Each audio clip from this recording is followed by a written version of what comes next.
Welcome to our channel. Karthik Deepa మాటల ద్వారా గుండె పగిలే నిజం తెలుసుకుని పారిజాతం చెంప పగలగొట్టిన సుమిత్ర. మరి కార్తీక్ దీప మాటల ద్వారా సుమిత్ర ఏం తెలుసుకుంది, పారిజాతాన్ని ఎందుకు కొట్టింది, ఇదంతా ఏం జరిగింది అనేది తెలుసుకోవాలి అనుకుంటే ఈ వీడియోని చివరి వరకు స్కిప్ చేయకుండా చూసేయండి. అలాగే సుమిత్ర కన్న కూతురు దీప అనే విషయం అందరికీ తెలియాలి అనుకుంటే కామెంట్ బాక్స్లో ఎస్ అని టైప్ చేసి ఈ వీడియోని లైక్ చేసి ఇంకా మీ ఫ్రెండ్స్ అండ్ ఫ్యామిలీస్కి షేర్ చేయండి. ఇక వీడియోలోకి వెళితే గనక కార్తీక్తో దీప అయితే చాలా ఎమోషనల్గా మాట్లాడుతూ ఉంటుంది. నిజంగా బావా, ఈరోజు నాకు ఎంత సంతోషంగా ఉందో నేను మాటల్లో చెప్పలేకపోతున్నాను అని చెప్పి ఎమోషనల్ అవుతూ ఉంటుంది. ఇక అప్పుడు కార్తీక్ ఏమో, ఏమైంది దీప, ఎందుకు అంత సంతోషపడుతున్నావు, మాకు చెప్తే మేము కూడా సంతోషిస్తాం కదా అని చెప్పి అన్నప్పుడు, ఇంకే ఉంది బావా, మొన్న అమ్మ నా 2 చేతులు పట్టుకొని ఈ ఇంటి పరువుని, ఈ ఇంటిని మంచి స్థానంలో నిలబెట్టే బాధ్యత నీదే అని అమ్మ నాతో చెప్తున్నప్పుడు నాకు నిజంగా భావోద్వేగంతో మాటలు రాలేదు. ఈ రోజున అదే నిజమైంది. ఈ ఇంటి పరువుని నా వల్ల నేను కాపాడగలిగాను. నిజంగా బావా, ఇదంతా అమ్మ అడిగినందుకు కాదు, అమ్మ కోసం, తాతయ్య కోసం, ఈ ఇంటి కోసం చేసినందుకు నాకు నిజంగా చాలా సంతోషంగా ఉంది బావా. అందుకే అమ్మ రుణం నేను ఎప్పటికీ తీర్చుకోలేను. అయినా అమ్మ రుణం తీర్చుకోవడం ఏముందిలే, ఆ తల్లి కడుపును పుట్టినందుకు ఆవిడికే నేను రుణపడిపోయి ఉన్నాను బాబా అని చెప్పి ఉన్న మాటలన్నీ ఇంకా సుమిత్ర వింటూ ఉంటుంది. దీప కార్తీక్ మాటలు మాట్లాడుకుంటూ ఉంటే, అమ్మ నన్ను అసలు నాతో మాట్లాడుతుంది అని కూడా నేను ఈ జన్మలో అయితే అనుకోలేదు. కానీ ఆవిడ నన్ను ఎప్పుడు ఏమీ అనుకోలేదు, ఏమీ అడగలేదు కూడా. కానీ ఈ రోజున ఈ ఇంటి గురించి, ఈ ఇంటి బాధ్యత గురించి నన్ను స్థానం తీసుకోమన్నప్పుడు నిజంగా నాకు చాలా సంతోషంగా అనిపించింది. ఈ రోజు జరిగిన దానికి కూడా అమ్మ చాలా సంతోషంగా ఉంది. అది కూడా నేను నిర్వర్తించిన బాధ్యత వల్ల ఆవిడ ఇంకా సంతోషంగా అనిపిస్తుంది బాబా.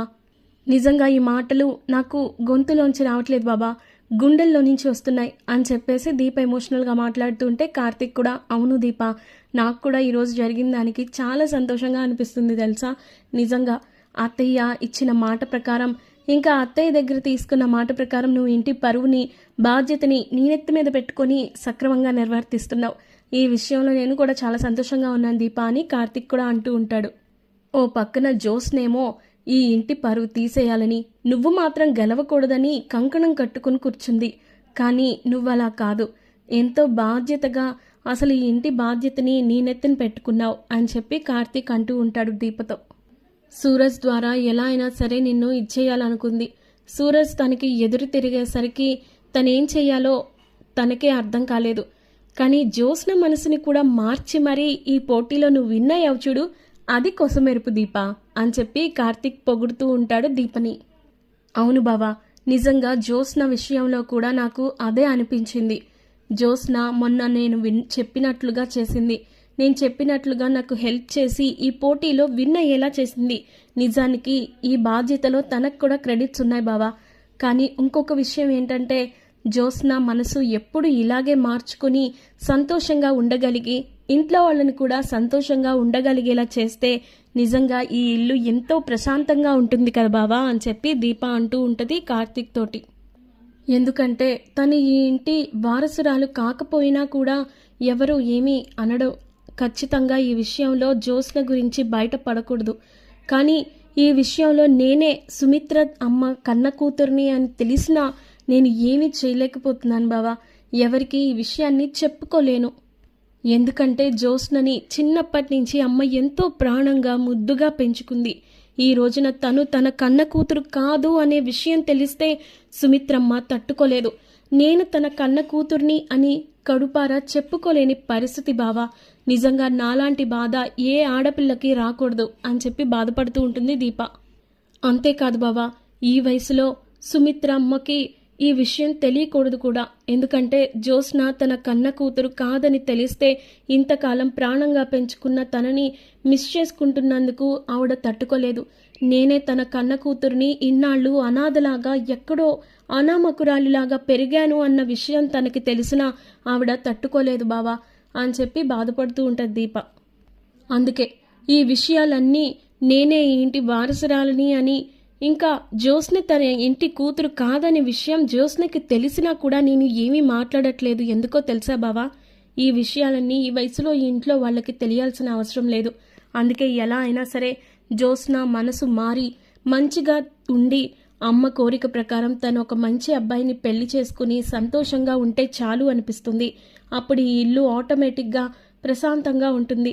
అదే గాని జరిగితే ఖచ్చితంగా ఇంకేమీ నాకు అక్కర్లేదు బావా. అసలు పారిజాతం గారు ఆ రోజున ఈ తప్పుని చేయకుండా ఉండుంటే అసలు ఇంత సమస్య వచ్చేదే కాదు. నిజంగా ఆ రోజు ఆవిడ పురిట్లో మా ఇద్దరినీ కూడా మార్చకపోయిండుంటే ఈ సమస్య వచ్చేదే కాదు. ఇన్ని రోజులు, ఇన్ని సంవత్సరాలు, ఇంతకాలం నేను కన్న తల్లి ప్రేమకు దూరం అయ్యేదాన్ని కాదు. నన్ను ఇంత బాధ పెట్టిన ఆ పారిజాతం గారు ఏం ఇదవుతారు చెప్పు బావా. కానీ ఒక్క విషయం, ఏది ఏమైనా మంచైనా చెడైనా ఈ రోజున పిల్లలు మారిపోవడం వల్ల పెద్ద సమస్యలే వచ్చాయి. కానీ జ్యోత్స్న జీవితం బాగుండాలని అమ్మ ఎంతో ప్రాధేయపడుతుంది, ఎంతో ఆరాటపడుతుంది. అలాంటి ఆవిడ కోరిక తీర్చడంలో తప్పులేదు కదా. అందుకే జ్యోత్స్న నా మాట విని మంచిగా మారి తన మనసు మార్చుకొని సంతోషంగా ఉండగలిగితే అంతే చాలు బావా. కానీ పారిజాతం గారు పురిట్లో బిడ్డల్ని తన స్వార్థం కోసం మార్చేసింది. ఆవిడ మాత్రం తన మనవరాల్ని ఈ ఇంటికి వారసురాల్ని చేయాలని నన్ను అనాథగా మార్చింది. నాకు తల్లి ప్రేమ లేకుండా చేసింది. ఇంతకాలానికి నా తల్లి ఎవరో తెలిసింది, నా తండ్రి ఎవరో తెలిసారు, నా కుటుంబం ఎవరో తెలిసింది.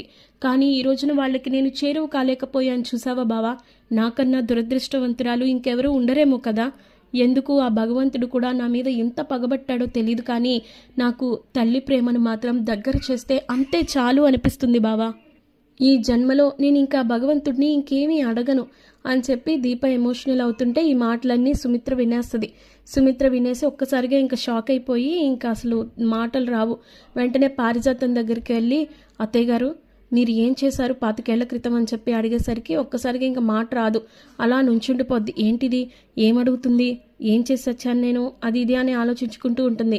ఇక చెంప మీద లాగిపెట్టి కొట్టి, అసలు మీరు మనుషులేనా, ఇంతకాలం మీ మీద ఒక అభిప్రాయం ఉండేది, కానీ ఇప్పుడు అది కూడా పూర్తిగా పోయింది. జ్యోత్స్న నా కన్న కూతురు కాదు కదూ, తను మీ మనవరాలు కదూ, నాకు ఇంత అన్యాయం చేస్తారా, ఇంత ద్రోహం చేస్తారా, దీప నా కన్న కూతురు అయ్యుండి దాన్ని అనాథలాగా వదిలేస్తారా. ఈ రోజున తను కన్న తల్లి ప్రేమ లేక దిక్కులేని దానిలాగా అనామకురాలిలాగా బ్రతికింది. ఇంతకాలానికి ఆ భగవంతుడు దయతల్చి నా మేనల్లుడితో పెళ్లి జరిగేలా చేశాడు చూసారా. ఏదైనా నా కూతుర్ని తన కోడలికే అల్లుడికే పెళ్లి చేసిచ్చాడు. అందుకే ఆ భగవంతుడు చేసే ప్రతి దానికి ఒక అర్థం ఉంటుంది అంటారు. నేనే అనవసరంగా దీప విషయంలో పొరపాటు పడ్డాను. ఇంత దారుణానికి ఒడిగట్టిన మీరు ఏం బాగుపడతారండి. అసలు ఇంత అన్యాయం చేస్తారా, ఇటు తల్లికి అటు కూతురికి ఇంత అన్యాయం చేస్తారా. కేవలం మీ స్వార్థం కోసం, మీ మనవరాల్ని ఇంటికి వారసురాల్ని చేయడం కోసం ఇంత అన్యాయంగా మాట్లాడతారా, ఇంత అన్యాయంగా చేస్తారా అని చెప్పి ఇంకా చంప మీద కొట్టేటప్పటికి పారిజాతం షాక్ అయిపోతుంది. ఇక జ్యోత్స్న నిజస్వరూపం బయటపడి ఇంకా కార్తీక్కి అలాగే దీపకి తెలిసిన నిజాన్ని సుమిత్రకు కూడా తెలియాలి అనుకున్నా. సుమిత్రకి దీపే తన కన్న కూతురు అని తెలియాలి అని ఖచ్చితంగా అనుకుంటే కామెంట్ బాక్స్లో ఎస్ అని టైప్ చేయండి. అలాగే వీడియోని లైక్ చేసి మీ ఫ్రెండ్స్ అండ్ ఫ్యామిలీస్కి షేర్ చేయండి. కార్తీక దీపం సీరియల్ అప్డేట్స్ ఎప్పటికప్పుడు మీకు రీచ్ అవ్వాలి అంటే మా ఈ ఛానల్